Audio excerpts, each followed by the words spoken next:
Good evening, ladies and gentlemen. Welcome to this year's first primetime gaming with Mr. Boomstick and, well, a friend. And of course, Hargi Chani is here. We should get Keasante in here momentarily.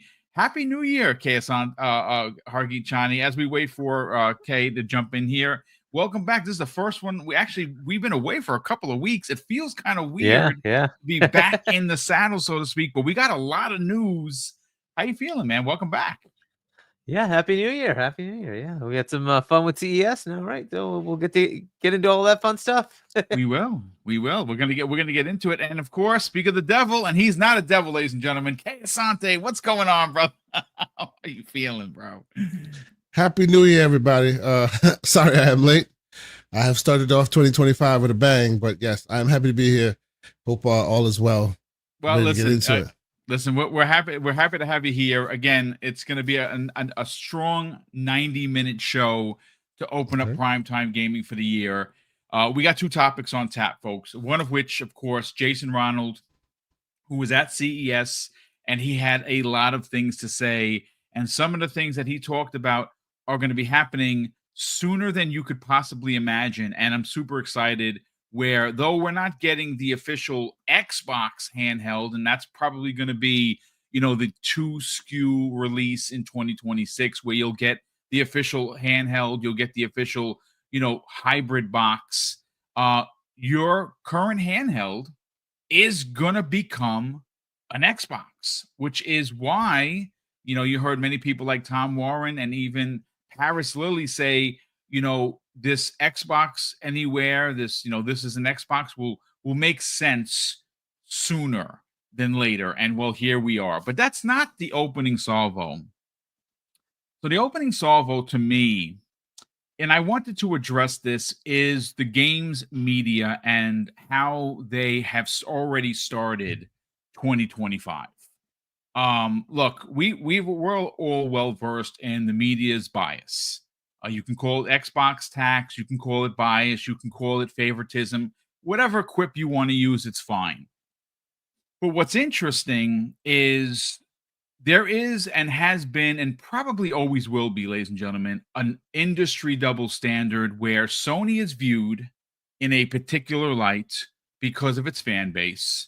And no matter what they do or don't do, it is not frowned upon. It is not written about. It is not discussed in open or closed circles. Now, when it comes to Xbox, it doesn't actually matter what they do. I've said this in jest, and we've had this conversation. If Microsoft or Xbox were to cure cancer tomorrow, they wouldn't be an applause for doing it. They'd be like, "What took you so long? Why didn't you do this 10 years ago, 15 years ago, 20 years ago? Why now? What happened?" They would not get the pat on the ass. And what I'm referring to is a story that popped up. And I got to be honest with you, I really like VGC. I've met Andy Robinson in person. Very, very, very welcoming individual. I like a lot of the writers over there. But this story is horse crap. And it's just one of many. And I'm going to make mentions of some journalists that did some things to open up the 2025 campaign.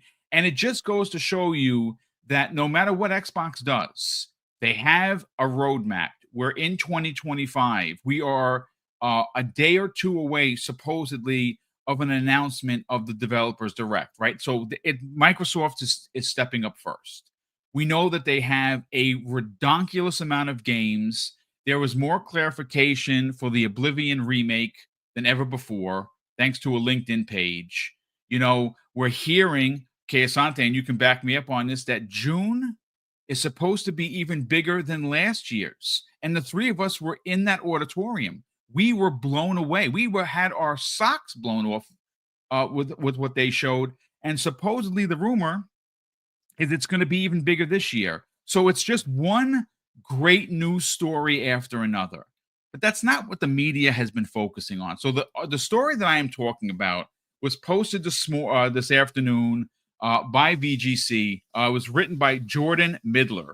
It says Xbox games in Game Pass can lose up to 80% of its premium sales, it's claimed. Now, who's the claimer? Well, that'd be Christopher Dring. Now, Christopher Dring is and I use the term very loosely, ladies and gentlemen. I say journalist. I don't even know if that's what he is. But I remember, and shout out to Clute, which of course is Abdel114. In the chat, he actually had put out a post. If you guys and gals remember, one of the more infamous quotes from Christopher Dring, who I don't even know where he's working now, said that he has been hearing that Microsoft has been putting less focus on Game Pass. Do you remember that? Because I haven't forgotten it. And of course, like most things that he reports on when it comes to Xbox, he's 1,000% wrong. Now, why does he target Xbox? I don't know if he makes any money on the back end, but it's I guess the click ratio for him is really good. So he's the one that was making the rounds and was interviewed regarding Xbox Game Pass titles that are added to the service. They're losing 80% of their revenue. And again, I'm gonna read it verbatim, folks. Speaking as part of a Q&A on the install base forums, Dream was asked about his thoughts for Xbox Game Pass and its impact on the market. And he goes on to say that Game Pass can expect to lose around 80% of its expected premium sales on Xbox. That's the figure that gets thrown around. It's less if it's a big mainstay release, but generally look at how Hellblade 2 charted, or where Indiana Jones came, or even Starfield. Game Pass clearly hurt sales of those titles on Xbox. So again, it's just one man's opinion. You ask, why do we have this conversation? Well, there were a couple of other journalists, Paul Tassi more specifically and more recently. Now, I used to consider Paul to be, tip of spear when it came to, the journalistic stuff that he did. Not so much anymore, to be honest with you. He has fallen super low because he has, fallen for what I believe is the click ratio better than actual journalism, right? I mean, that's what it is. And why I bring him up specifically is because on the 5th of January, Paul thought it was a great idea to write about a story that we knew about since November, and that was the Xbox Series X and X sales numbers. I mean, they're not selling well. We know about this. We've known about this from November. He wrote that story on January 5th. I'm slightly perplexed, right? I'm a little like shocked that why would you want to write that if that story is already over 2 months old? Click ratio. Interestingly enough, Hargeet, PlayStation went to CES, didn't they? They absolutely did. And you know what the first thing out of their mouth was? Game of the Year Astrobot, which is awesome. Astrobot's a great game. But you know what else didn't come out of their mouths? Was anything game related, because they showed up with TV, with film, with anime. Oh, and yes, an electric car. That's what they showed up with, right? That was their showing. Not a games roadmap. Not that any of these older IPs, which I think all of the transmedia interpretations are going to be great. They talked about the Last of Us Season 2 happening in April. I'm super stoked for that. That's going to be amazing. Twisted Metal is getting a second season. That's pretty dope. So there was a lot of TV, film, anime, and a car. But you know what we didn't see, Hargeet Chani, was anyone suggesting that PlayStation is dead, that they don't have a roadmap, that they have no games whatsoever announced for 2025 outside of Ghost of Yotai, which is going to be great, and MLB The Show, and probably a few of these, titles that they get locked up. And again, this is the industry double standard that I'm talking about. It's, we just started a fresh year. Xbox has a roadmap that is dense, that has a lot of confirmed games. The industry is very excited. Indiana Jones closed out the year for them. They had a solid fall with big releases like Stalker 2. Obviously Indiana Jones once again. There was a lot to play and a lot to get excited about for Xbox leading into this new year. And we already know what they're doing, Hargeet. Why does this keep happening? Like, I don't understand. My thing is this. When you talk to Christopher During, and I wouldn't anyway, but when he brings up Xbox Game Pass, you know what he doesn't bring up is how poorly the consumer is treated on Sony's side. Do you get any? That's what I'm saying. Like, there's no talk or question about why MLB The Show is still not in their top tier service. Why Gran Turismo 7 is $70 still, not in the service. Why Spider-Man and Horizon were taken out of the service. And this is what I'm talking about. There is, again, you don't have to go out of your way to pile on the rabbit, so to speak, on Sony. But I think that if you're going to go one for one, it's very easy to see what they're not doing versus what Xbox is doing. I want to get your thoughts on that. Yeah, I mean, look, the negativity, it's still going to linger for a while. At some point, it's probably going to start waning. The people like, I don't want to mention names, but people who continue to go down the negative road will kind of just fizzle. It is what it is. It's always going to be there, but they'll just get overshadowed by the people who are like, well, I'm excited about what's coming. And, so I think that's just kind of the direction. But look, it's still there. There's still a massive amount of enthusiasm for the brand of PlayStation. That's just the way it is. And until that changes over, you're going to continue to see this, right? There's the I have to defend my territory thing. That's just going to keep happening. And Game Pass is a disruptor they just don't like, right? Like it's just the way it is, right? So, for those who value it, and there's some 35, 40 million people who have it, for those who value it, it's good. For those who don't, they hate it, right? Because it's not on PlayStation. That's really it. If PlayStation came up with this and they did it, it would be the best thing that's ever happened. Like landing on the moon is a joke.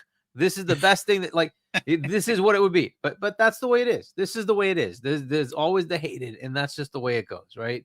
And I don't know why. If you're a game journalist, you should be about gaming. And this is a massive thing in gaming. But that's not how they look at it. They're fanboys. Right. It's just the way it is, right? So if you're going to be a fanboy, well, this is what you're going to do. You're going to keep looking at the negative. You're not going to look at the positive, right? You're going to say, well, it hurts, the sales. But don't they make billions of dollars in revenue?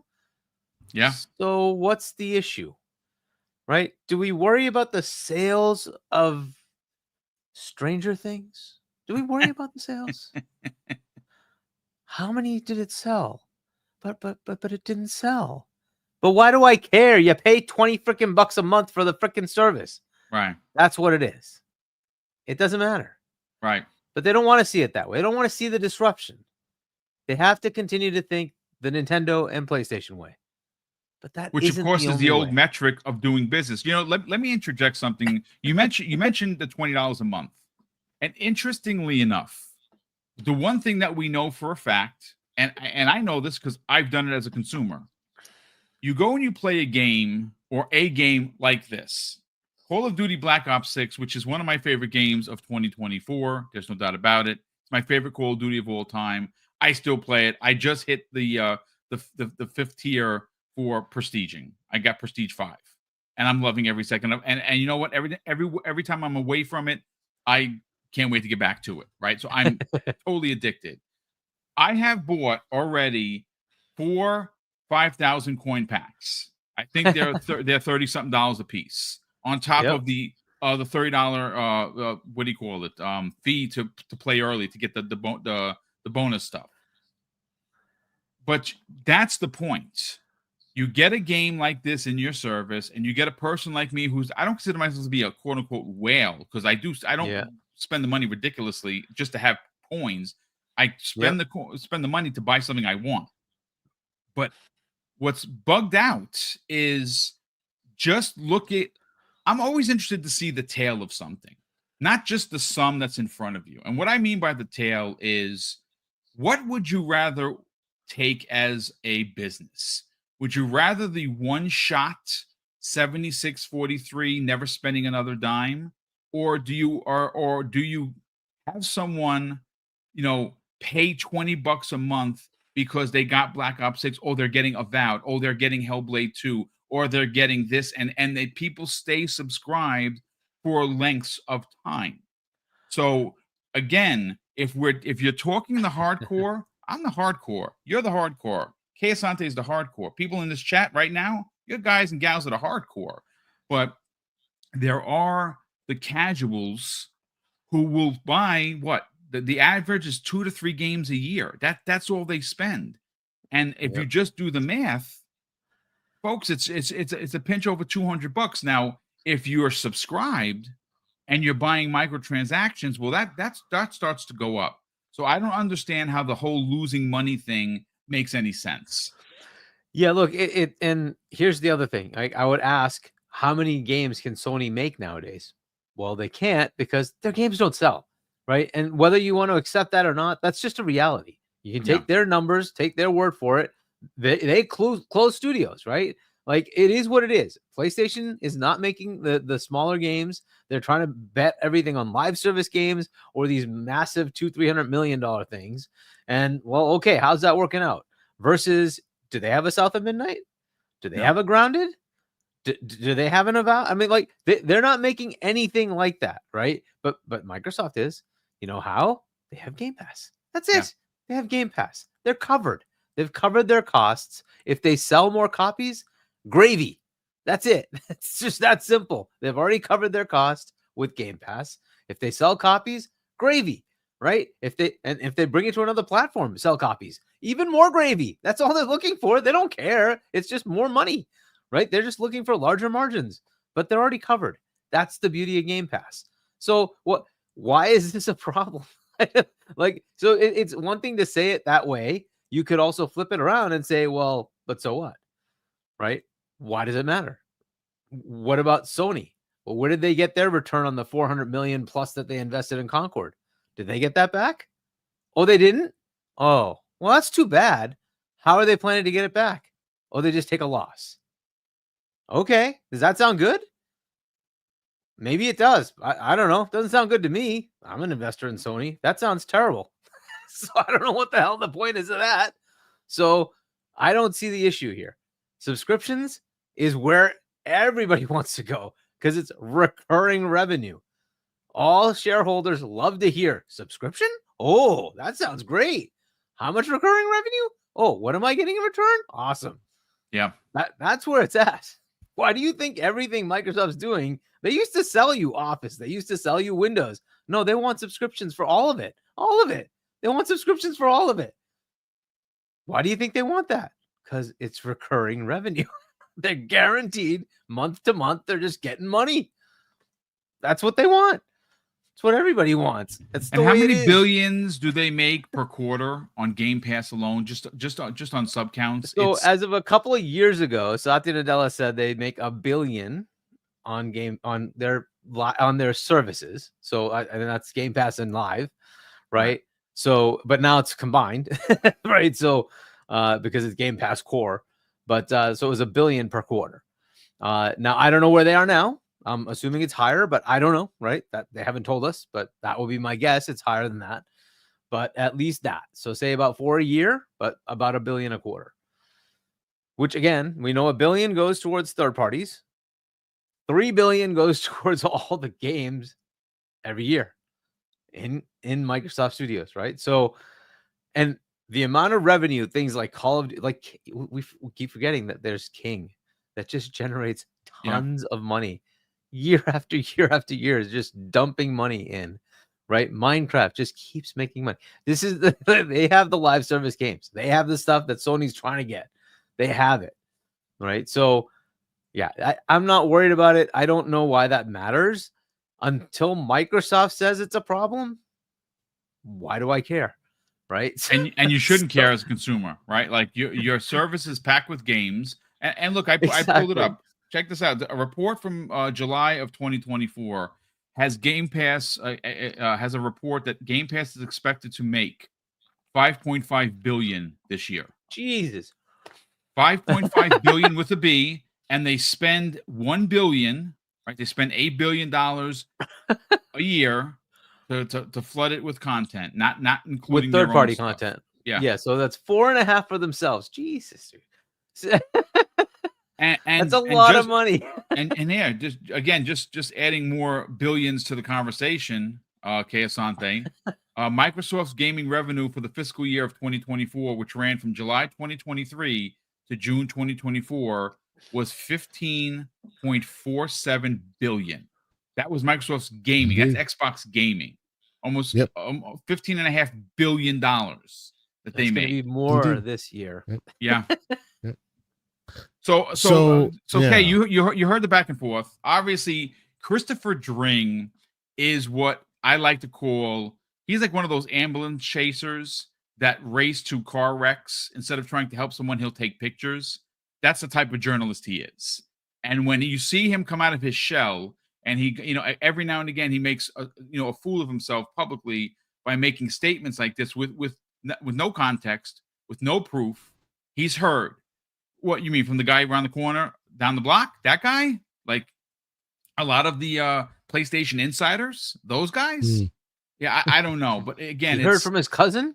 his cousin Jojo. Listen, look, Kay.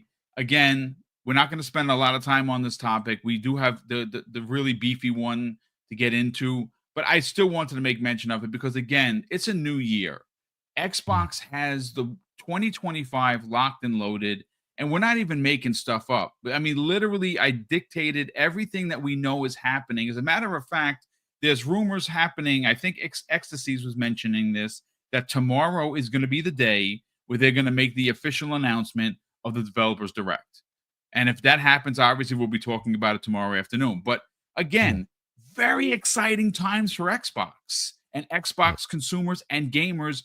And yet the gaming media refuses to relent on using negativity and clickbaitery to gum up the excitement of Xbox gamers. It's very frustrating. I mean, honestly, to be absolutely honest with you, at this point, this is what I expect from certain members of that type of a community, right? It has repeated itself so many times that, first we discussed it amongst ourselves, then we took it to our various channels, then we discussed it in the open forums, and we got, ridiculed for having such conversations in public, but long story short, nothing of the sort has changed. So, I honestly don't think that even acknowledging them contributes to the discussion anymore. Like Dring's gonna Dring, man. That's what he does, right? When it comes out there and you see it, it's not gonna be anything surprising. What would be surprising is him being, a bit more even keeled, which, everyone has their style. He has chosen the style of violence whenever possible. But hey, it seems to work for him because it drums up a lot of conversation. You know what I mean? Yeah. Exactly, to your point, right? Great So, point. but frankly, exactly what Hargeet said, man. Like, $5.5 billion in how much they made in the gaming division. I mean, come on now, right? This is what dovetails into that conversation about them having a low or slow console sales, or how much their monthly active user base is. Like, all those metrics are means to the end of one mighty number, which is how much you take home, how much of it, when you break it all apart, how much of that ended up in your pocket. And by and large, by every metric that you reach to get to that conclusion, they are still firing on all cylinders. And all those other metrics just kind of asterisk their way and fall away to the truth that they're still very much in gaming in a very profitable light, right? So all of this is just, gumming up the works to try and get people to talk, and it's working. So there you go. It is. No, I mean, listen, you're not wrong. And again, look, like I said, I'm not going to add the story to the show notes to to fluff anything for VGC. And again, I'm a big fan of what they do over there at VGC. I really am. This story, it was very shallow. It was very light in its length. It almost seemed like they was trying to stretch out the story just to put something on the page. And It's that's how it's you kind know it's of like rubbish. it's kind of like talking to Disney Plus, Disney and Disney Plus, and the day that Disney started releasing movies on Disney Plus and going, look at them, they're losing 80 or 90% of their revenue, and forgetting the fact that Disney Plus is now tallying their success by subscribers, but forgetting all about that. But look, you just gave away free movies. How dare you do that? That's like using last month's metrics, my friend. Update your status, right? So it's a very odd thing that they're doing there, and it is what it is. It's disappointing. But this is an opportunity for you as a consumer, as a gamer, as someone that is plugged in, to put these people on the pay no mind list. Like I stopped reading anything Dring had to put out, and obviously, remember, he's no longer with his last publication. He left. Now, whether that was for a forced leave or otherwise, I don't know. And obviously, here at Double Barrel Gaming, we don't advocate for people to lose their job, but obviously, whatever happened. He's no longer with the old publication, and well, there's probably a reason for it, and that's why he's getting out and making the rounds, and again, making these ridiculous statements and commentary without any proof whatsoever. And again, it just makes him look small and shallow. Not to mention, more so, a fanboy. I mean, he goes out of his way, K, to be a D. You know what, though, Boom? I hear you, but there is always a silver lining to these oddities, right? You need the carnival barker. Why? Because at some point they bark loud enough so that the people who have been quiet for too long maybe respond back, right? Maybe one day the mouth breather energy catches enough fire, and Aaron Greenberg decides to spill some tea that's long overdue, which would be cool. You know what I mean? So let the carnival barkers bark. They're doing some work. It might help. I mean, you're not wrong. And interestingly enough, I was expecting someone from Xbox to come out and kind of poo-poo it, but no one has said anything. And I think it's because it's such rubbish. Like, we're not even going to bother discussing. But look, ladies and gentlemen, great way to open up the show. Again, smaller topic to get into. One of which is, again, it just goes to show you that the industry is just not going to change. And even when PlayStation is going in the opposite direction of what Xbox is doing, and again, it's really a tale of two companies. Now, you got to remember, when Microsoft had 6 developers, they had no games. And that was the running narrative for Xbox. Xbox has no games. And they didn't have a lot of games. And they put a lot of pressure on studios like the Coalition to deliver when they just didn't have the studios, which is what happened in 2018, and now we know where we are, right? PlayStation had all the games. Now it really is the opposite. When again, I talked about this the other day, Xbox was dragged through the mud for TV, as they should be. It's a gaming system. I understand the Xbox One name was this one magical box to rule them all, and unfortunately, it didn't go well with consumers. A lot of people went from the 360 to the PS4, and they never came back, and that's Microsoft's fault. But at the same time, there were countless stories, which is why I unsubscribed to a lot of the publications, because it was a pile-on syndrome for Xbox. And even though they kind of earned some of the smoke, there's no doubt about it, it went on and on and on. And to some extent, the fact that they didn't have any games where people were talking about it is what made someone like Phil Spencer have to respond, right? They're here today where Microsoft is because of criticism that they got from the fans and they got from the press.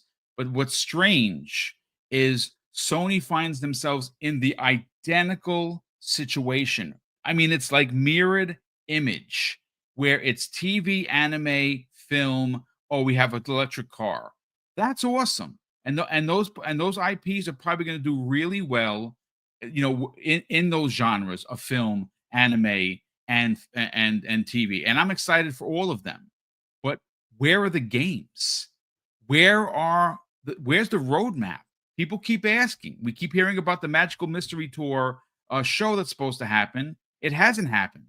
At first it went from September, then it went to October. Then it was coming in December. Then another guy said it's happening in January. So Sony's getting comfortable with doing it in January. when's the show, folks? That's my thing. Where are the games? And no one's talking about it. Again, I just wanted to make mention of it. I know a couple of people are like, oh, why this topic again? Well, because the story was written today. And I thought it was important enough, at least for me, to have that conversation. But look, gentlemen, before we get into the meaty aspect of today's show, and that's what that is what is going to happen for Xbox, and some of the things that J. Ronald had to say at CES, and things that are happening a lot sooner than I could have imagined. Okay, we talked today on the phone. You're like, yeah, boom, that's happening maybe here. And I'm like, wow, that is pretty quick. But I do want to catch up on some channel member chats as well as super chats. We have JT Coop, who's been a channel member for 8 months. He goes on to say, good evening, gentlemen. Happy New Year, and God bless you all. Well, God bless you as well, brother. Happy New Year to you and the family. And thank you for the support, brother. We super appreciate that. And, of course, you being here. Adidas 20, my brother. What's going on? He drops a very generous $2 super chat and says, hey, Dr. Pepper and Asante Hargeet sends olives.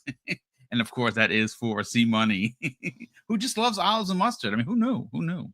Our good friend J Mac, what's going on, brother? He's been a channel member for a redonkulous 38 months. J Mac, thank you so much for the unbelievable support. He says PlayStation has its fanboys and girls completely wash-brained.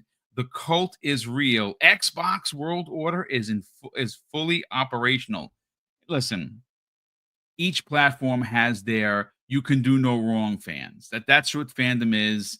But I mean, PlayStation gamers, and again, we're talking about the cult that he's making mention of. PlayStation gamers as a whole, they're kind people. They just want to play their games. Most of them are casuals. They just want to play their Maddens or their UFCs or an occasional Spider-Man. They don't bother anybody. You know who we're gonna, we again, like Voldemort, we don't mention the names here. So again, you know who we're talking about. But Rachel, Rachie. So Rachie, welcome. Nice to see you here, brother.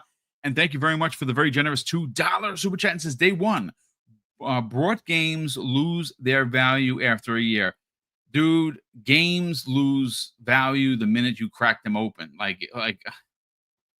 So a real funny quick story. My brother and I used to go and shop at this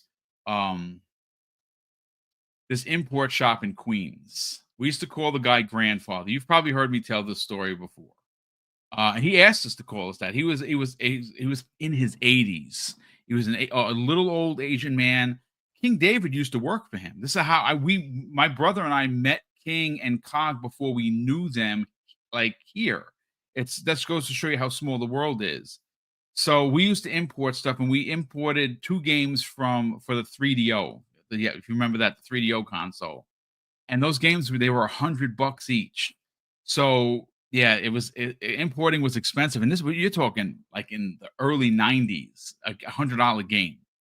So I bought a game, and I'm like, oh, this game is going to be dope. I bought it. So my brother wasn't sure, and usually he bought a game, I bought a game, we played it, and then we traded. Right, that's what brothers do, because there was no digital; it was all physical.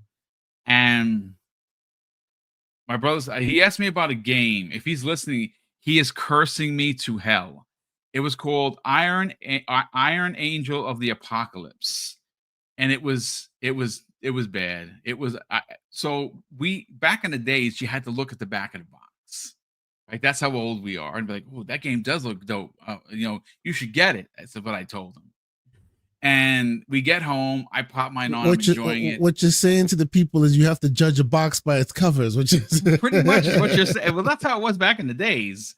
And he says I forced him to buy it. I didn't force him to buy the game. I gave him my opinion. I said the game looked dope, and it was terrible. And he bought it, and he literally would not stop cursing me out the entire day. And I'm like, all right, let's go back to Queens. Let's see if grandfather will take a return. He paid $100 for the game, and grandfather was like, I give you $25. And my brother looked at me with dagger death in his eye, and we got him back up to 50. I'm like, come on, we're here, we shop, we spend thousands. He's like, all right, I give you $50, but I can't go no more. And then he probably took it into the back and he cellophaned it and sold it for $100. So yes, you are onto something. Games do lose their value, Raichi, and that's my story for the night. Yeah, grandfather was awesome, but he was a shrewd businessman. He had all the best imports. And again, it just goes to show you how small the world we live in. We actually met King and Cog there, not knowing who they were until all these years later. It's crazy. Um, BT Maverick, what's going on, brother? He's been a channel member for 5 months. He goes on to say Christopher Dring is the same guy that said Xbox isn't putting money into Game Pass in 2024, which he was flat out wrong. He was laid off for a reason. I mean, listen, I'll say it again, just to be clear. We don't advocate for anyone losing their job. We do not celebrate anyone losing their job because this world sucks and you need a job. But if you're not doing your job, and obviously reports like that are for clickbaitery, again, who knows why he's no longer working in the publication that he once did. But thank you so much for the support, brother. Spartan661 has been a channel member for 17 months. He goes on to say, I'm all about my wallet. Xbox/Microsoft is just like every corporation. They want your dollar. I give my Xbox money because it's more consumer friendly. Sony sucks. And you're not wrong. I mean, again, it's just one of those things that people want to drive the narrative home that Xbox Game Pass isn't working. And it is. The numbers do not lie. They're expected to make 5.5 billion. They spend $1 billion on content. Isn't that a 4.5 billion profit? I don't know. I mean, whatever. But listen, we have Mac 2254. Mac, thank you for being here, brother, and thank you for being a channel member. He's been a channel member for 4 months, ladies and gentlemen. He goes on to say, boom, today Microsoft stock price closed at $424.56. Sony's closed at $20.77. Enough said. I mean, look, there you go. I don't know what picture that is that Harkeet has there. I don't know if that's popcorn or something else, but it's weird. I don't know. It's the olives. The olives. That's what olives. it is. Okay. We need to bring C Money so you can see that and lick his chops because we know he doesn't like that. Highlander 001. Thank you for taking the time from running over your car, your neighbor's car with your tank. Appreciate it, brother. He drops a very generous $2 super chat, and he goes on to say, I want a Game Pass family plan. That is all I need. Yeah, dude, that was something I thought had some serious potential, but yep. I guess the dollars weren't making sense for Xbox, to be honest with you. And Julia, who's been a channel member for 40 months, doesn't even say anything. Well, thank you so much for the unbelievable support. Parky Chani, I have a bunch of quotes here, and I'm going to read about half of them and get your hot take. Now, obviously, CES 2025 happened, and it may even still be happening. I don't know I think it goes to the 10th, if I'm not mistaken. But the important conversation came the way of a couple of pieces. Now, one piece we're not talking about, and that is the mock-up Switch that's making the rounds. And if that's what the size of it looks like, pause. I'm all in. That is a much bigger screen. I like the idea that it has magnetic. Double pause. Yeah, double pause. Calm down, sir. Where is this going? The magnetic, Joy Cons. I hope that's real because the other way was they just never did good for me. I have monster size hands, so I can't use the Joy Cons unless they're attached to the actual console, and even then, it's still too small. But that story, I'm going to imagine that we're going to get some sort of information soon with the Switch 2. I cannot wait. That's going to be a day one buy for me. But Hargeet, Xbox and handhelds has been the talk of the town the last 24 hours, and for good reason. Now, I was hoping that we'd get an announcement of some sorts at some point that a handheld would come out this year. It doesn't look like that's going to happen. The way Xbox is handling it, though, according to Jason Ronald, who is, of course, the VP of Next Generation, every device that you have, whether it be a ROG Ally, whether it be a Lenovo, whether it be a Steam Deck, it is going to have uh, Xbox. Like I don't want to say it's a layover. They're making a system that is going to be an Xbox OS first, and I don't want to say layered over. It's going to be more Xbox than it is Windows, and I think that's what we've all been waiting for, right? Well, here are a couple of quotes from Jason Ronald during his interview at CES 2025. He says this, Hargeet: "We've been really innovating for a long time in the console space. And as we partner across the industry, it's really about how do we bring those innovations that we've incubated and developed in the console space and bring them to PC and bring them to the handheld gaming space." Now, the article goes on to say when they caught up with Jason Ronald after the event, he confirmed that Microsoft is looking at combining Xbox and Windows experiences together, and that we should see changes this very year rather than needing to wait for an Xbox handheld that might still be years away. This is another quote from Jason Ronald. He goes on to say, Hargeet, "I would say it's bringing the best of Xbox and Windows together because we have spent the last 20 years building a world-class operating system, but it's really locked to the console. What we're doing is we're really focused on how do we bring those experiences for both players and developers to a broader Windows ecosystem." Now, obviously, you got a chance to read some of the articles as well. What are your thoughts, Hargeet, on this? Again, this is what we've all been waiting for. Again, from people like me, like I have a ROG Ally, and it's great, and it does a lot of things. But what I'm really looking for is not a desktop version of Xbox. I want an Xbox experience like I get on my console. It sounds like that is what they're going for.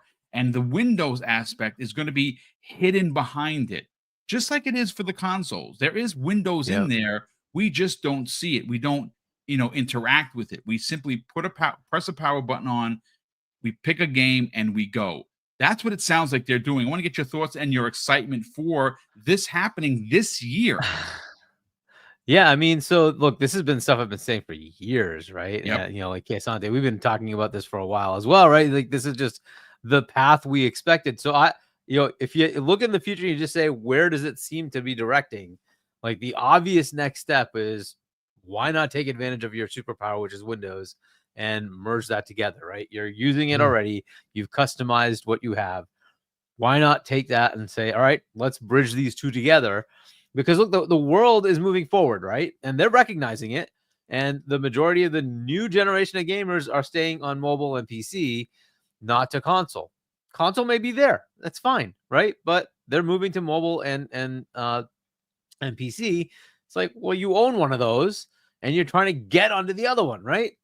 So why not take advantage of it? And that was really just it. It's like the point that I was looking at was like, well, it just looks obvious to me that they would merge these two together. It solves so many problems. And then the whole idea of games being everywhere just doesn't matter. At that point, it just doesn't matter, right? Because PC is PC. And if you have that already, all those games are there. Everything. It's all there. So you just inherit everything. Yeah. Right. And that's just the way it is. And so like I've been looking forward to them saying, why don't we merge these together? The base layer is there. They already have it. It's Windows.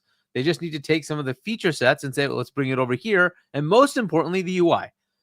The part that you have to worry about is updates, right? And if I don't know who has a Surface or not, I've had Surfaces for quite a while. Surface updates with Windows Update. You don't go out separately and say, I get the driver for the graphics card. I get the driver for the network card. It's all automatic. It just does it for you in the background, right? That's what you want, just like on Xbox. I don't worry about it. I don't care. They own the hardware. They know what's in there. Let them deal with it. I get a little progress bar and it's done, right? That's the way it should be. I don't want to deal with all the little things. Oh, go here and get that there. No. You deal with the whole thing. That's what you do when you partner on these things, right? You say, look, I know the hardware. I know what you have in here because we partnered together. This is what's in here. I'm going to make sure that the entire update process is seamless. That's what needs to happen. There can't be any Windows dialog box that you have to mouse click on. That has to go away, right? Right. All that stuff has to go away.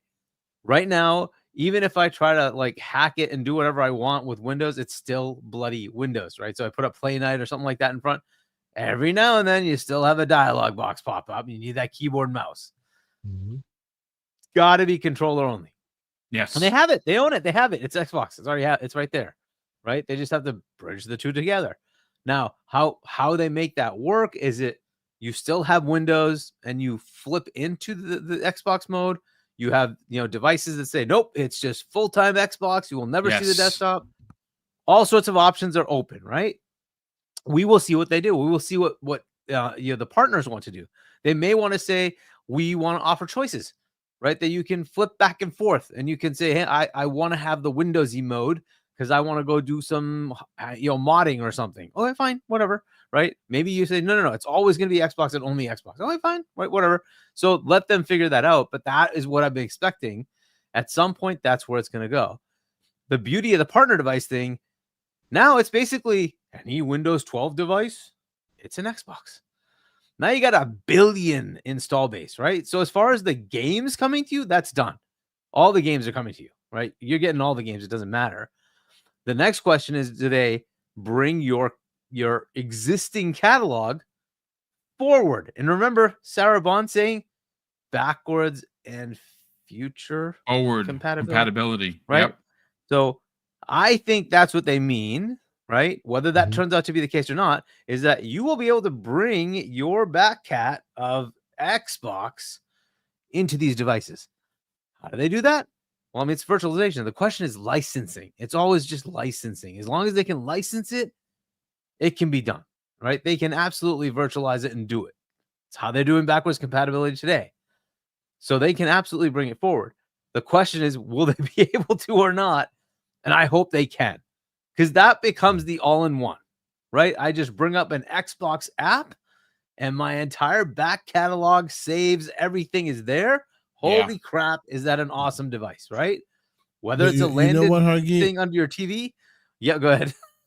No, I just wanted to add real quick to your point on that notion that of their licensing concerns.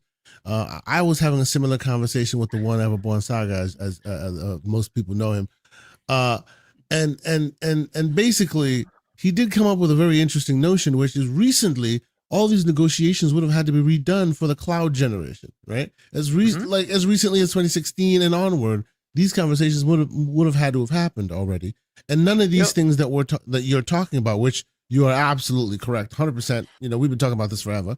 None of these things have happened in a vacuum. They've been building to this for some time. Absolutely, absolutely. So you would think that they had the wherewithal to write their contracts in a way that makes this situation dynamic for them in a licensing perspective. But time will tell, right? Maybe this is much ado about nothing, right? Maybe this is all a moot point because they've already solved the problem, and they solved it back in 2016 when they started bringing everything to the cloud. Right? And you might see selective, right? That, hey, this publisher, yes, that publisher, no, right? We will find out, right? We don't know, right? So as we move along, we'll see what happens. But that's what I'm hoping happens, right? That like the majority of your back cat just comes with you. And so you just bring your Xbox One Series, Xbox 360 games. They're just right there. You just have them on this device. It runs your Epic, it runs your Steam, everything all in one, right? Although, at that point, go ahead. Sorry. Let's be clear though. And someone in the chat pointed that out, and I completely agree. One piece of the puzzle that may be the elephant in the room is you're not paying your normal console price for that device. Oh no, you're spending $600, $700, $800. Welcome to the new world, ladies and gentlemen. So here's the question, right? Does it need to be more performant than a Switch, than a Steam Deck, than a ROG Ally? We will see, right? Because ultimately those are devices that work. What is the performance profile needed to be a Series S? You have to have at least that, right? So if you can say you're a Series S or more, right, or that then you're all set, right? You can play all the games, right? So that's what they'll have to figure out. Those are this is the stuff they have to work through, right? These are partner devices, so they're going to test the heck out of it. But that's the point, right? As long as you meet that profile of a Series S or higher, you're good to go. You don't have to worry about it. Now, the flip side is you can also say you have entitlement to the PC version, right? Sure. If that's an option, then it doesn't matter. You can just play with all the settings and do whatever you want, right? You can say, I want to have this frame rate. You do whatever you like. But if it is your catalog from the Xbox, it's got to at least be a Series S. Or everything else should just work. It's fine. But at least a Series S. And if they do that, I think you're good. And I think a lot of these devices will have that. Now, I don't know what the Z2 Extreme does. I haven't seen the specs. I don't know if they've been put out yet or not. They just said it's better. Like, well, I don't know what that means. So, right. So if they show me like actual core speeds and stuff like that, right, and how many how many T-flops or things like that, at least I can then make a comparison. But I don't know. So the Z2 Extreme just got like sort of announced, launched, whatever, right, as part of the Lenovo Legion Go, whatever, right? They have that there. So I don't know what the specs are on that. If that meets that level, you're done. There you go. That's what you're going to have, right? We will see, though. That's what they're going to have to figure out, right? So they say, okay, it's got to be minimum this, that, then it works as a full Xbox type device. Certainly anything beyond that, sure. It could also be more expensive, but you can also have more capability, right? You're thinking portables. It could just be a machine that's sitting under your TV, right? A console that's under your TV that has much more capability, right? Great. You want to spend more? I would. I would love to have my 4090 PC just boot up as a freaking Xbox, and I don't ever have to see a stupid dialogue box in an update thing that I don't want to do. Like, it would be so much nicer, right, if it just booted up as an Xbox and I just play my games, but I have the full performance of 4090. And that's the interesting part, Cargeet, because again, talking with Kay Asante, we kind of feel that this ideology that Microsoft is going to have their standard box. They're going to be releasing their Xbox, right? That's what it's going to be. It's expected to be this hybrid console where someone like me who does not want to delve into PC, right? I do not want a tower. I do not want a rig. I simply just want to get a box that plays the games. Now, the way that it was explained to me by Kay Asante is that places like let's say for instance Alienware, you're not going to build you're not going to build this box, but they're going to have 3 levels of it. Yeah, it's got to be something that they have. Right. It's going to be one that's going to be an Xbox you can get from Microsoft, a medium, and then the high tier one. And the high tier one is going to be what you're talking about. Maybe it has 4090 capabilities. You're not going to know because you're not building it. You don't have to do anything but literally plug it in and it goes. That is the world that Xbox wants to make gaming be, and I'm here for it. Because I like you. Exactly. I will buy that $1,100 Xbox. Exactly, right? It's just your budget, right? They will offer choices. You can have a low tier, $300, $400. You want a higher tier? You want to spend $2,000? You want to spend $3,000? Sure, no problem. Go ahead, right? But it's going to be a box fully I partnered on, right? The whole point is that Microsoft knows exactly what to update, right? So that everything is done seamlessly, right? You got to make sure it's something they fully know, right? So yeah, you're not going to be building it. It is going to be something that is partnered, right? That's the point. Yes. You notice the Steam, like the Steam OS Lenovo, right? It's something they partner on. They know it. It's going to update seamlessly. That's the whole point, right? It is managed, right? That's the point of it. So that's what you're going to have. Something similar to that. Partner devices, they'll have different capabilities. And then you'll pick what you want. This is a better world, in my opinion, than where we are now with like you have 3 boxes. Well, what if you had 40 boxes and you choose whichever one you like? Do you like green? Do you like one that's 15 colors? Sure. You can, whatever you want, you can make it so have whatever type you like, have a different shape, right? This is the beauty of it, right? The world is different. Like when you buy a laptop, there's so many options. That's the point. You just pick what you like. So That world is much better from my perspective. And then game wise, you have everything. That's the way it goes. Like the whole limitation thing just goes away. Right out the window. Buy the thing, and you just again, play your all games. the walls have been torn down at that point, because you might be able to even play PlayStation games, because if they're on Steam and they're on Steam, they're on Epic, you play them. You'll be able to play them just fine. On top of that, there's nothing stopping it from running their overlay, so you can still get your trophies. So it doesn't bother. It's just Windows, so you do whatever you want. You can actually run the trophies. Right? If they have a store, and they should do it, if they have a store, put it on the same thing. And you can buy PlayStation games, buy any other third-party game through their store. Fine. Who cares? Just play the games. That's the thing, right? So I like that kind of world where it's all torn down. You just pick a device you like and play your games, right? Now you have two big options, SteamOS or Microsoft's, whatever they're doing, right? Maybe PlayStation will come up with something open as well. That'd be awesome, but we'll see if they do that. I doubt they will. I think these are the two players for now. I think Android's the other really cool option there. If somebody wants to go make an Android-y type device, but we'll see. We'll see. I think that's the longer term plan. That's what I see anyways, because your TV is just going to be able to do this too. And, at some point your TV is going to have so much power that will be a platform people will want to target. That's just the way it's going to be. So that would be for the ultra casual, right? Like the person that actually does not want to be bothered going to buy any box. They literally say, "Oh, it's on my TV. I have a gamer's hub. This is great." They have a controller and they go. Yep, exactly. And that doesn't mean streaming, by the way. It means like literally just download a game, just like you do on your phone. You can just download a game, and you just play it, right? And it's got enough oomph, it'll just play it locally. Now, will it be as good as like a dedicated, 5090? No, obviously not. But for most people, it's getting to the point of it's good enough. It's good enough. They don't need more. It's good enough. I can play my game. It's good enough, right? And that's where it's going to end up being.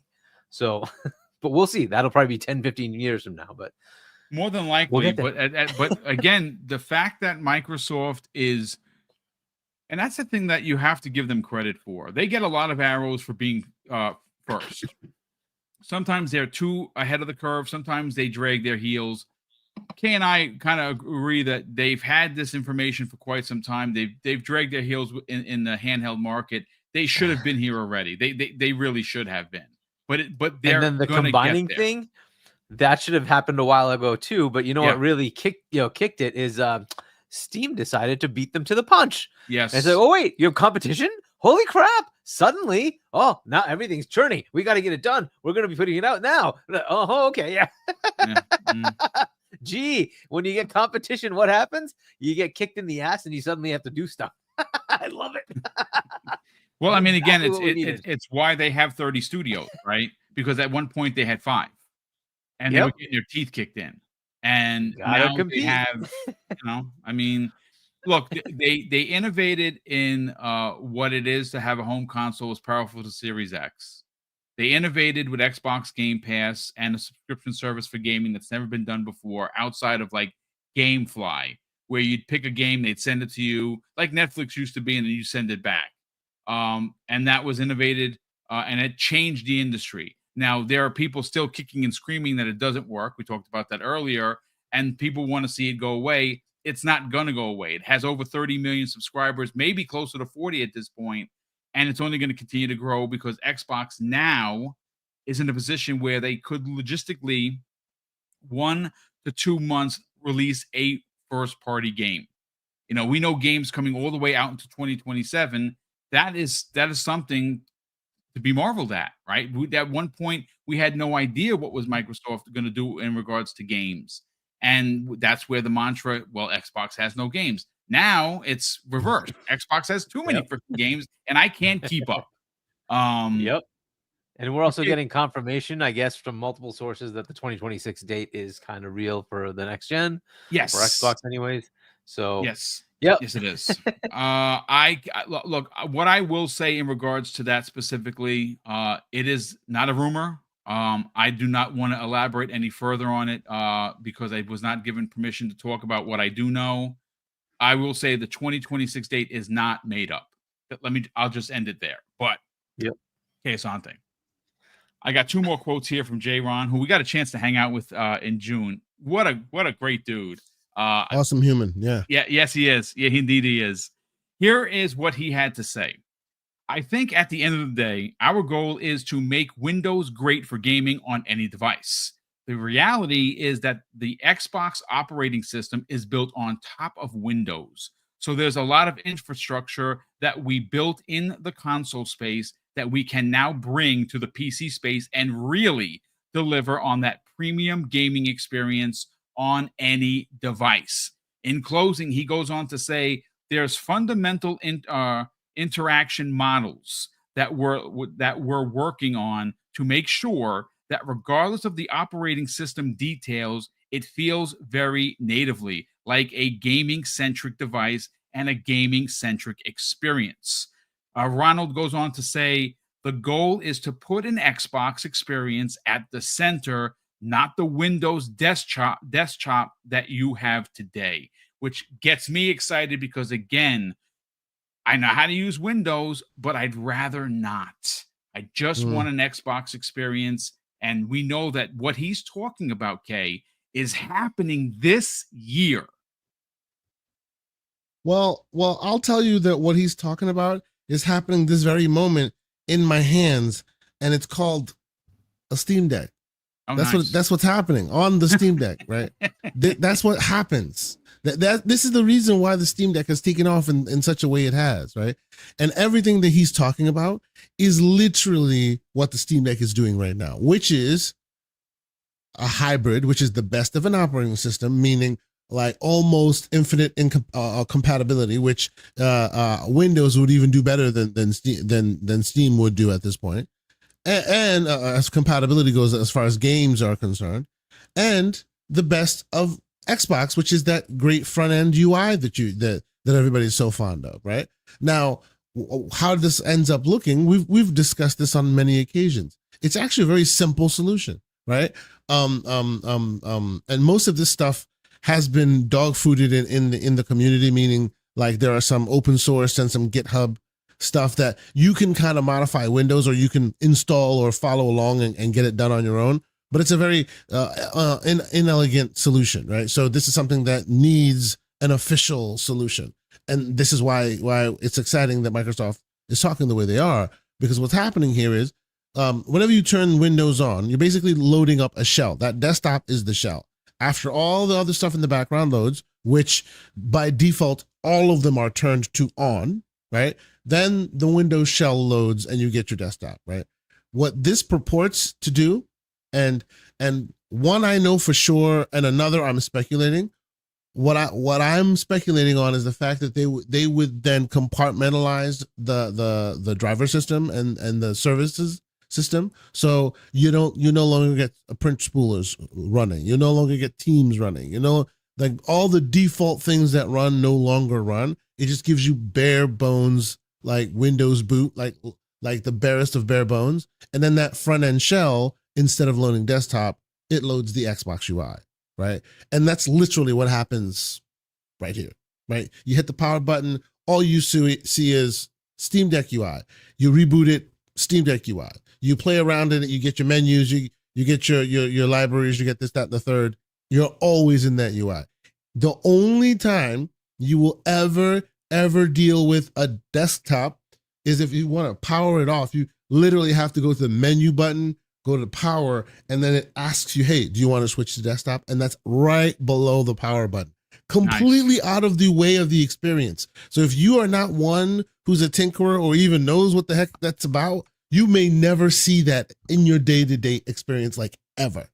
And that's how these guys want to move, right? And for handhelds, that'll be a godsend. That'll be just like, and the key factor here, right? Because I agree with both of you, right? I agree that they are once again ceding ground and being caught flat-footed on multiple fronts, because they've had the road ahead of them for a while. The wind has been at their back for a while now. And what do I mean by that? I mean, in the game of getting a handheld out, or at least in the game of getting people excited about the potential of your handheld, you have not even been able to show a silhouette. we hear rumored talk of it coming, right? But we haven't heard not even a single frame of a silhouette from you about it coming. It's all still rumors and speculation, right? And then on the front of your PC UI, the all that other stuff that we keep talking about, you know, you're making overtures to the PC front, but that side is also not quite solid. So much so that your competitor, your main competitor in that space, is now coming to chomp, you know, Tetris, a Pac-Man size your lunch. You know what I mean? They come, but because let's be clear, when the Lenovo Legion Go 2S launches with SteamOS on it, it will be a solid product. Like, it will be like, okay, this thing is ready to go. Let's go, right? It'll be a solid product. All the bells and whistles will be there and they will be solid. I can't promise that that's what's going to happen when Microsoft inevitably unveils their thing. I bet it will be a progression of instability and ridiculousness until we keep updating until it gets solid eventually. And in that race, you're losing people. Right? So this is not me giving them smoke, because I am excited for the turning of the page. I'm just saying they need to move with purpose, because they're kind of, they're seeding the ground. Because in the handheld space, look at this. You haven't even shown a silhouette. Do you know what's happening? Big switches in town. No one's going to listen to you at that point, right? Show us at least a silhouette. Show us a backdrop. Produce a damn GIF. Let people get excited for the potential of your future so you don't get drowned out in the noise, right? So I'm waiting to see, man. 2025 is here. You know, we're in it now. You know, I'm blessed to be here, and I'm happy for everyone who can hear the sound of my voice. Now we need to see these dudes produce, and I mean, I have faith, man. I think they're gonna do it. I mean, listen, the writing is on the wall. We were waiting for CES to happen. This is big information. Now, again, like I'm still apprehensive of the 2026 handheld. I really think the longer they wait, the longer they kind of box themselves out. But I think that this is a potential reason why they're not releasing the 2026, because every handheld that is available now will eventually be or act like an Xbox handheld, and that's awesome. Again, if it works like it sounds it's going to work, meaning you're going to not be bothered by these pop-up boxes that what Hargeet was talking about. Let's say that part out loud so the people in the rafters in the back can hear it. The devil is in the details. Tails. like it's all about how they execute, right? Like, because these are the guys who've had app stores for years that are literally dog water. It's the best way I can put it. You know what I'm saying? Like this is how it is. But they have some interesting ideas. It'll be how they execute, boy. I don't think that the through line from now to dollars is assured, right? I don't know. We shall see. You know, my eyes are open. I'm excited for it. But I am walking in like fully eyes open, because there's a lot of background moving and shaking that has to be really well aligned for this thing to be perfect.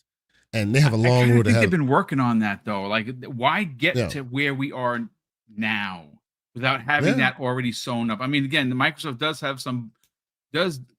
have done some bonehead like moves for sure. The question is, I'm greedy, Boom. I just want to see it. That's what it is. I'm trying to push people into existence so they can just be like, okay, here's the build. Now shut up. You know, that's what I want. I'm looking forward to it. Again, like I said, I really want an Xbox dedicated handheld. I don't mind buying a Legion Go. I don't mind owning a ROG. I did have the Steam Deck. It just wasn't for me, and that's fine. Maybe the Steam Deck 2 might be something that I invest in. But you know what, something, Boom, real quick on that point, right? That's the reason why, even if they drag their feet a little bit, they do have a very interesting window of opportunity, right? Because like in a world where you have nowhere to go, you'll always reach out to, specifically you guys, the person who are very, very much console folks, you'll reach out to a platform that's all about the console-like experience, right? Because that's where you like the game, simplistic, you know, very tried and true and reliable and dependable, right? none of the tweaking and twerking as has been coined, right? But if that is possible, where there's a world where they've solved the problem where your existing library also carries over, right? That is still a compelling argument, even in the face of Valve and the Steam Deck and the whatever Steam machine ends up like being a competitor in the living room, because not every console person has a robust library in Steam, right? And let's be also clear, this whole idea and this whole notion of this being a new competitive landscape, it might not be so cut and dry as all that, right? That there are some gaps, clear gaps in all of this that they are maybe leaving open on purpose to do that partnership thing, right? We never know. So we got to keep our eyes open. It's certainly going to be interesting. Listen, I have another question for you guys because I want to talk about price. This is where I think sticker shock might be something that actually happens. I think that the pricing of the Legion Go, of the ROG Ally, of the Steam Deck are probably going to be close to what this Xbox handheld is going to be. I mean, again, I can't see it being anything short of $600. And mind you, we don't know how much chips are going to cost in 2026, right? Now, obviously, if this is next year, I believe, and I think we're all going this year to, the E3 that's not E3 in June. I think we're all going to be there. We're going to try to get there. This, to me, I believe there's going to be an opportunity for Xbox to unveil what they're doing, because obviously they're gonna do it a year in advance, right? They have an opportunity to have the world take a look at what the next console is going to look like, what the next handheld, what their actual handheld is going to look like. This is an opportunity to show off hardware at the show, which is why you and I and a couple other people have been hearing that this show is expected to be bigger than the last one. That's what we keep hearing. Is it true? I have no idea. We'll find out in June when we go. But they have an opportunity to unveil 2 pieces of hardware at this show. The question is, what are the pricings going to be? Because it's not going to be, $499 for the handheld. I really can't believe that. I think the sticker shock for some may see it come in at $599 minimum. Maybe that's the 16 gigs of RAM. Maybe there's going to be a 32 one that's $699. Hargeet, what do you think the pricing is going to be on these handhelds from Xbox? This is a tough one because traditionally Xbox has been willing to eat cost. Yes. I don't know if we're in that world anymore. Is the PS5 Pro selling at a loss? I tend to think it's probably at break even, if not making money. And if that's where it is, Nintendo, is not going to take a loss. Nope. So why should Xbox, right? This is one of those questions. Like if it was to gain market share, fair enough. Has that been working? Not really. No. So is that a worthwhile endeavor for them to then just keep losing money on that? I don't know. I think it's kind of like, if it was, it was $550 or $500, would you stop buying it because it's $550? No, probably not. You know what I mean? So for those who are enthusiasts, I think you're going to buy it anyway. Right. So they're going to have to do that calculus. The beauty is that they have the option to make a lower end device with a partner or with themselves. Right. And then put that out there, and that's fine. Right. So they could do something just like the Series S. If they're partnering, it becomes much more open, right? If it's really going to be PC level, then the whole idea of having a min spec becomes not much of a problem anymore, because you can choose to do whatever you want as far as frame rate or resolution, right? It just changes the gamut. The other part of this is, hey, AI is going to be there. Yeah. The upscaling capability is going to be dramatically better, right? So, if that's the case, maybe you don't need as much hardware, but you get to get higher end, visuals anyway. Yeah. If that's the case, maybe you don't have to spend as much. I still think you should budget for higher. I think that's kind of where it's going to go. I wouldn't expect it to be cheaper than what we got this time. It's going to be at least what we got this time. but I would expect it to be more. And that's mostly just due to the fact that the entire world has become more expensive, right? Yep. Normally, at this point, our consoles are lower in Yeah, cost declining in than price. they are, Yeah.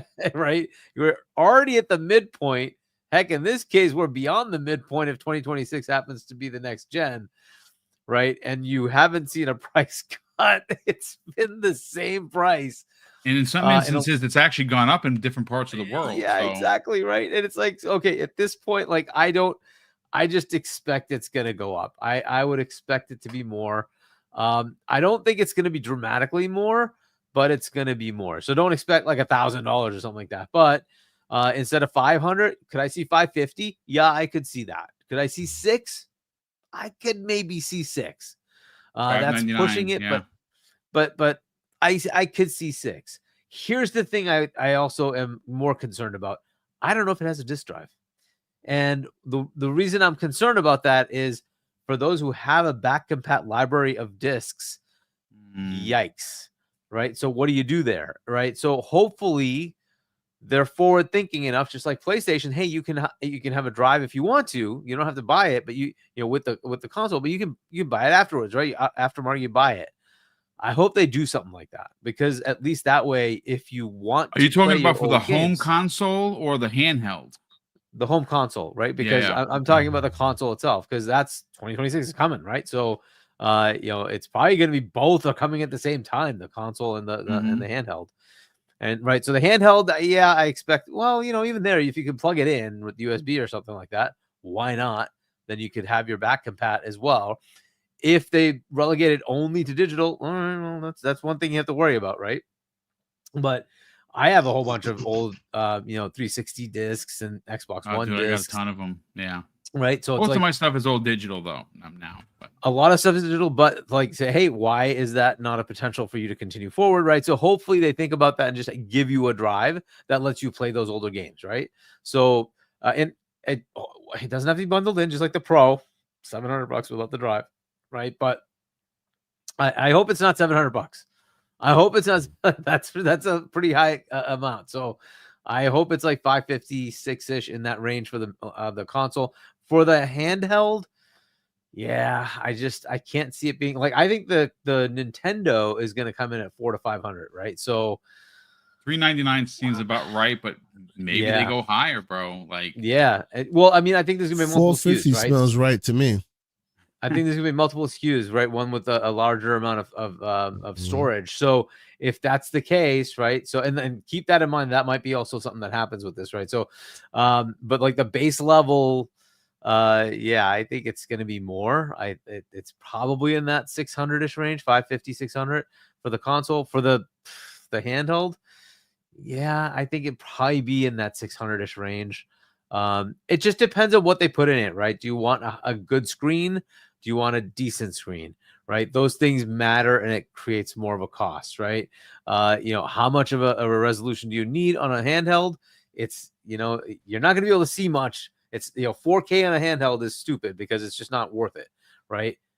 Even like 1080p is good enough, but you might want to go a little higher. That's fine. But that's about it. You really just want to stick to that because otherwise it just start to eat your battery if you go anything higher than 1080p. If you try to make it like 1440, and it's not going to be visually worth it, right? Because you're not really going to notice. So, it's better to just say, all right, well, we're going to stick to that target. But then, do people want to dock that and play? So this is the thing you have to work through, right? So I think it's going to be at like in that range, a 1080, 1200 range, for resolution. So if that's the case, it doesn't have to necessarily be very high spec, right? So we'll see, right? So the ROG Ally has a lower end model, which I think is 400. I think it's 400, right? So it's getting cheaper all the time, yeah. Right. So that's your kind of base level, but I think it's going to be in that 5 to 6 range, and then depending on how much storage you want, and it becomes an interesting headache because it's not easy to upgrade, right? Because you're not going to have like a storage thing that you're going to plug into your portable, right? So it's going to be a little bit. So normally with the Switch, you had like the little micro SD things you put inside it. That's fine, but that's not what you're going to get here because it's got to be NVMe, right? So it becomes more of a challenge. You might have to just buy it with more storage if you really are going to have a lot of games on it. So these are the things that they're going to have to work out as well. we'll see what they do, right? So I think the Steam Deck does allow a little bit of an upgrade, right? So eMMC, is that what they use? What I don't know what they do have a little bit of a faster storage, right? And you have to kind of work through that piece, right, to see what they want to do. We'll see what the Switch does, right? Because it's supposed to have faster storage as well. So we'll see how they allow expansion. But yeah, so yeah, the price is going to be an interesting question. I don't think it's going to be cheap. I don't know if the portable will be 400. I think it's going to be 5 or 6. I think the console will also be in that range, about 600. But yeah, things could be different. The other things, if they're going to partner, they can't really eat cost, because if they do, then the partner loses. Right. So they generally don't do that. So like on the Surface, for instance, they're not taking it at a loss.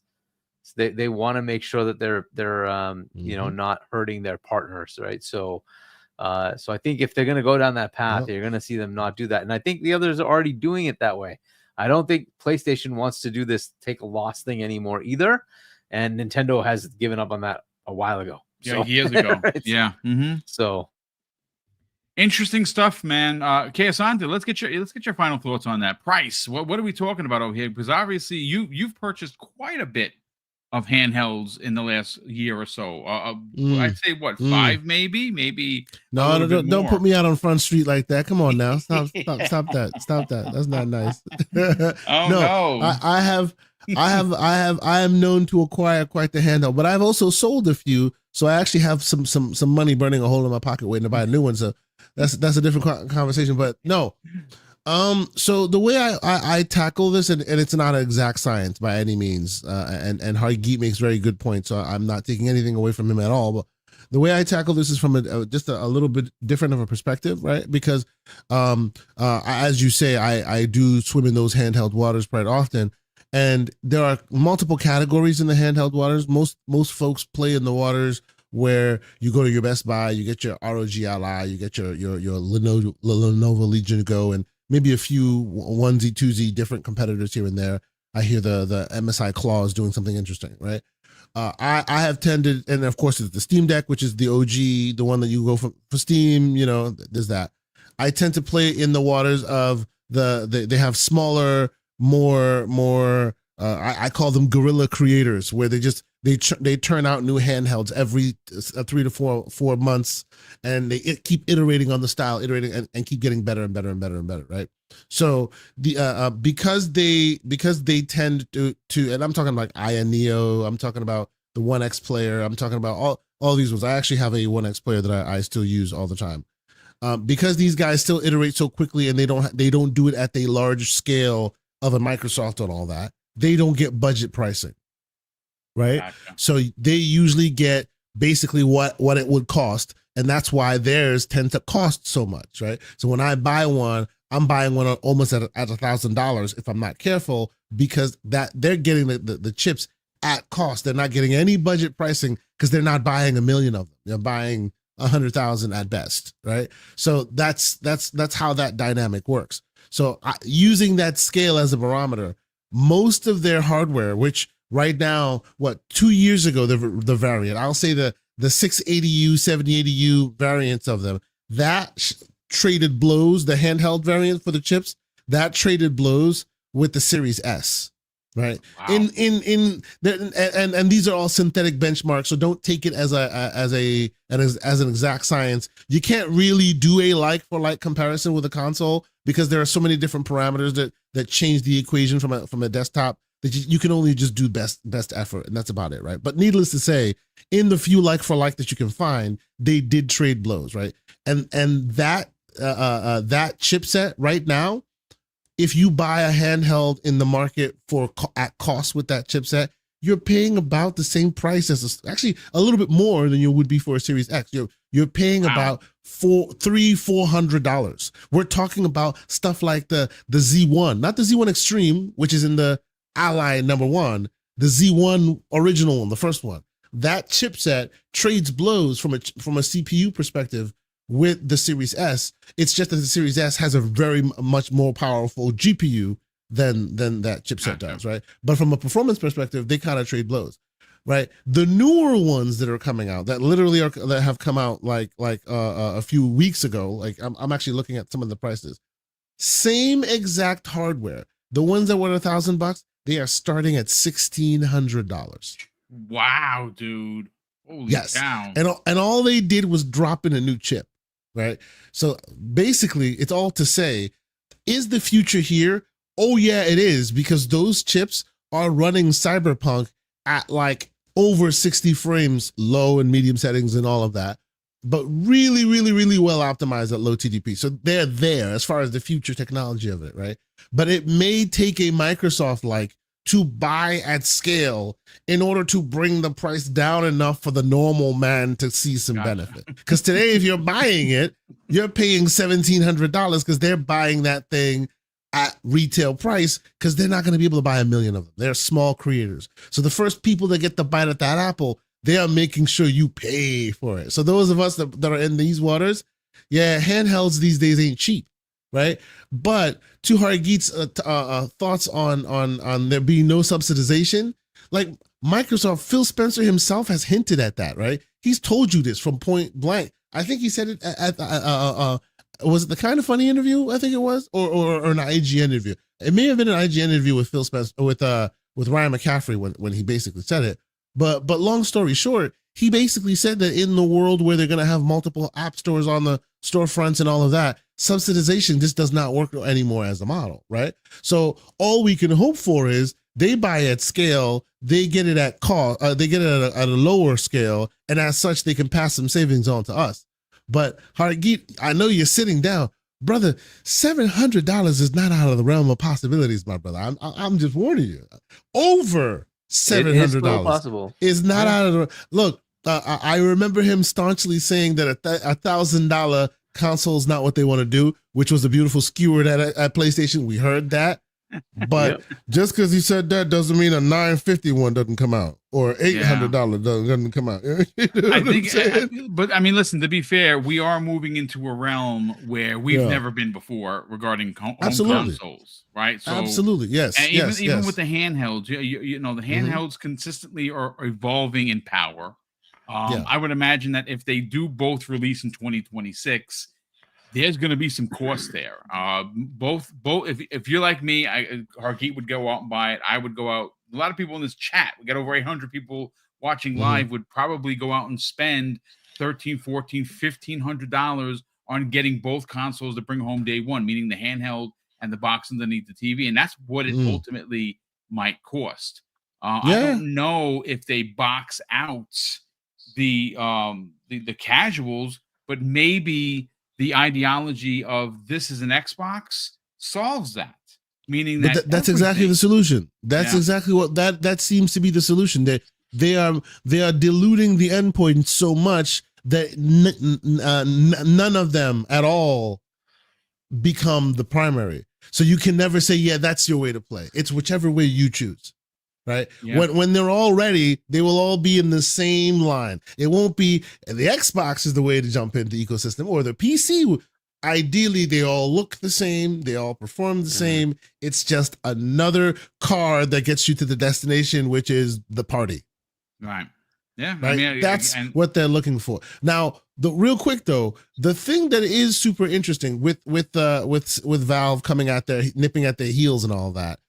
The one thing that still makes Microsoft very much a player in this game is they need to show us what they're doing in the back compat stuff, because that's still a differentiating factor, and they haven't said anything about it. We need to hear it, because once you hear it, it'll give you that faith that even if the world is changing around you and you're a console gamer and you don't like it as much, you know it's coming with you. Your console library is coming with you, and that breeds a big sigh of relief from a lot of people I talk to. You know. And I would imagine that that's going to be a big part of the presentation. That certainly, it has to be, right, Kay? Because Sarah Bond said, and Hargeet made mention of it earlier, that there is this thought and this theory that all of your back compat along with forward compatibility is going to be a part of what they do moving forward in next Exactly. generation. So yeah, Yep. they haven't talked about it. We but need to they- see it visualized. Yeah, we need to see definitely some. need to see Yeah, it. for sure. we need some sizzle reels. Like some hype reels and stuff. That's about due. Yep. Yeah, Yep. absolutely. But listen, ladies and gentlemen, that's going to do it for us here. We are at the 90-minute mark. Just got to catch up on these super chats, and then we will get everyone out of here. We have Amish AI drops a very generous $2 super chat and says, I want a ROG Asus Xbox with top NVIDIA GPU.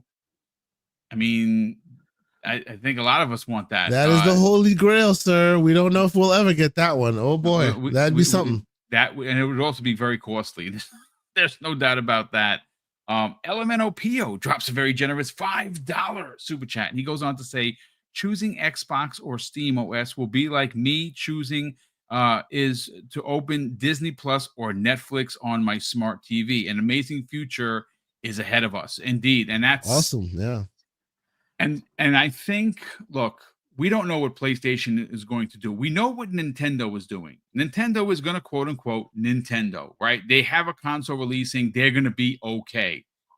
PlayStation is the one that I don't know is going to be left behind. Are they going to do what Microsoft is doing and make this open platform for their PlayStation 6? Or are they going to remain this traditional Japanese company, buy set box for these games, and maybe they allow for backwards compatibility? Maybe they find a way to bring even the PlayStation 3 games, which I don't know how they can do that, but who knows? It's going to be interesting if it's going to be a traditional PlayStation, meaning it's a closed-ended system, or are they going to follow suit? That is going to be a big determining factor of where and how many people go back to PlayStation. Because listen, their games are great. There's no doubt about it. But they are a nickel and dime you kind of a company, and it's quite annoying what they do to their consumers. So it's going to be interesting to see if Xbox is doing this open platform versus a closed one for next gen. That's going to be very interesting. Jimbo Jangles, my brother, all the way from Colorado. Great to see you here, brother. Thank you so much. He drops a very generous $20 super chat. He goes on to say, hold on just a second.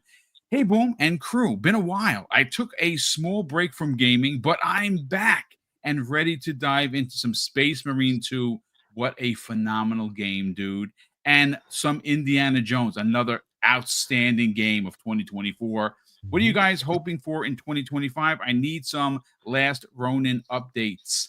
I mean, I hope that game is still a thing. I mean, we know that they're working on it. The Last Ronin, which of course is the Ninja Turtle story, is going to be a game. It's going to be great. I cannot. The graphic novel, which by the way he gifted me, was amazing.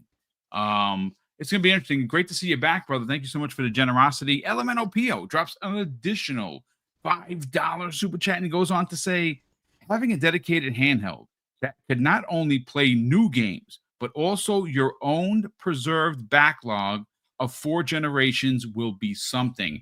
And that's what we're talking about. Just imagine that whenever this Xbox console and handheld come out in 2026, and I would imagine it's going to be the holiday, you will be able to go back and, if you want, play a game from the OG Xbox. And it's going to look and play better than it's ever did because it's going to have resolution boost and all the bells and whistles. And that's pretty cool.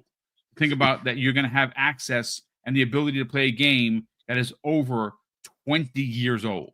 Like that's amazing. Lastly, actually we have 2 more. We have Victor Alistine. Well, Victor, great to see you here, brother. And once again, thank you for the very generous $5 super chat. He goes on to say, if Xbox is leaving console making to partners, can't these partners demand Xbox games stay exclusive to their OS to help them compete or give them the edge?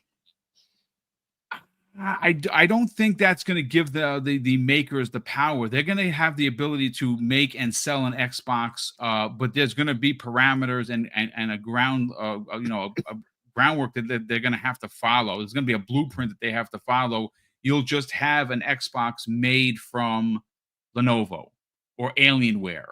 I don't think that gives them any power regarding exclusives And I think, Hargeet said this earlier. At that point, exclusives are really not going to matter because you're going to be able to play anything, anywhere. Again, listen, Victor, I'm right there with you. I'm an old school cat like you. I do think that exclusives still matter.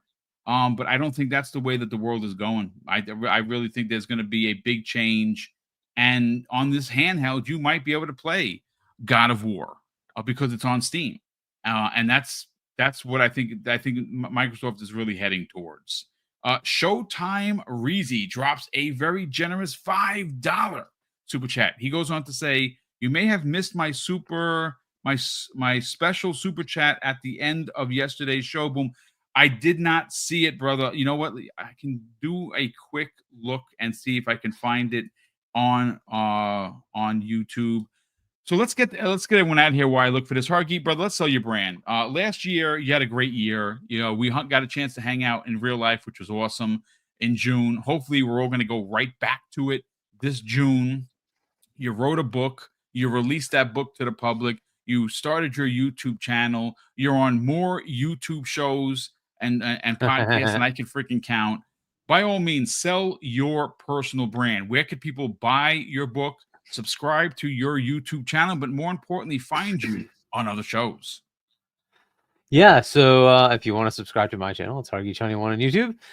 If you want to pick up my book, Emergence, it's shop.chani.us. Check it out. Next up, it'll be Night Shift on Friday with C Money and Doodle on Point for Gamers. Check that out. And then, of course, Saturday with Fawns, 6 p.m. U.S. Eastern Time, Fawns Gaming. Check that out. And then with WebDave, 7 p.m. on Sunday. Check that out as well on WebDave's channel. And we'll be back here next week on Wednesday. Well, yeah, can't wait to be back. And again, it's great to be back here tonight. Feels like we're starting off the year on the right foot. Lots of big news. Potentially, folks, keep your eye and your ears into the interwebs that tomorrow is supposedly rumored to be the day where we find out exactly what is going to be at this Xbox Developer Direct to start 2025. I cannot wait to talk about it tomorrow at 12 p.m. Eastern Standard Time. I'm going to be sitting down with Mav from Fun Speculation. C Money, who was in the chat and was very interested in all of those olives that you had behind you, is not going to be on the show tomorrow. He's celebrating his son's 18th birthday. Happy birthday to your son, C Money. Go celebrate with the family. We'll get you back next week. I'll be sitting down with Mav for about 60 or 70 minutes, and I'm writing that show as we speak. But I did find the super chat from yesterday, Showtime Reezy. He says, he dropped a $5 super chat and says, "Boom. I enjoy how you handle brain dead goofballs. That condescending New York, New Jersey accent is intimidating. I'm offended sometimes. Keep TTS hashtag boot on neck." Yeah, we had a Sony fan yesterday that was inciting the chat. He was there just to troll. The chat, eventually he's going to get banned, but his last statement was that he does not need a roadmap from Sony. This is not the MCU. I guess. I mean, that's just a knucklehead statement, but it's fine. Well, you know who's not a knucklehead? Kay Asante is not a knucklehead. He has a great show that he does Saturday mornings, 10 a.m. Eastern Standard Time, called the Gaming Circle Podcast, where him and Everborn Saga break down the week's news. Please tell everyone where they can subscribe to your YouTube channel, but more importantly, follow you on social media. Oh, well, once again, I am so grateful that we get to come here and do this again. And 2025 is, I am very, very confident shaping up to be a year to be remembered in this gaming parlance. So I have started the year off with much copious hype. So shout out to everybody who was here and thank y'all for continuing to be with us. You can find me, K Asante, TKO Asante, on all the various communication platforms that we find ourselves. The Gaming Circle Podcast will be back this weekend on the YouTube channel. Search out at Gaming Circle Podcast this Saturday, 10 a.m. Eastern Standard Time, US. FarQ, stop it, FarQ. I see him in the chat. He is very prolific with his with his AI memery. I see you, sir. His artwork skills are legendary because he's put my face on a lot of things, and it looks really good. Hold on a second. Pause. Yeah, so it's not that. But on the topic of handhelds and things, I actually really I will drop this small nugget of information. We will have the great Fox, nice. Great YouTube creator, not this week, but on the 25th, he will be coming on our show to talk about the future of handhelds. I mean, this man is in the room where it happens. He gets access to things that we can only hope but dream one day. So he will come and share some of his infinite knowledge with us. So yeah, man, thank you guys so much for continuing to be with us and all the support. You know, we appreciate it. Well, we definitely appreciate you guys being a part of the show. Thank you to well over 700 people. We actually had over 800 people watching live. Now, granted, that is not all from YouTube. That is from Twitch. I think there might have been like 1 or 2 people, and X or Twitter, which is great. Again, it's engagement. We're getting more fans that way by sending the live shows there. And if you're watching from wherever you're watching, we do greatly appreciate that you take the time to check out the show. Listen, big thank you to all of the super chats and the channel member chats that continue to come in that support the show behind the scenes. It's greatly appreciated, more than you could possibly know. And once again, this year we will be doing our big giveaways, and I cannot wait to talk about it. Right now we're kind of keeping everything secret because we're trying to figure it out because the year just started. But rest assured, we're going to give away as much as we'll try to give away as much as we gave last year. And that's because of the generosity of this community. We do greatly appreciate it. And of course, I'm going to close out the show with something that's incredibly important to me. Hopefully one day, ladies and gentlemen, it'll be important to you. And that's something that my dad taught us when we were kids.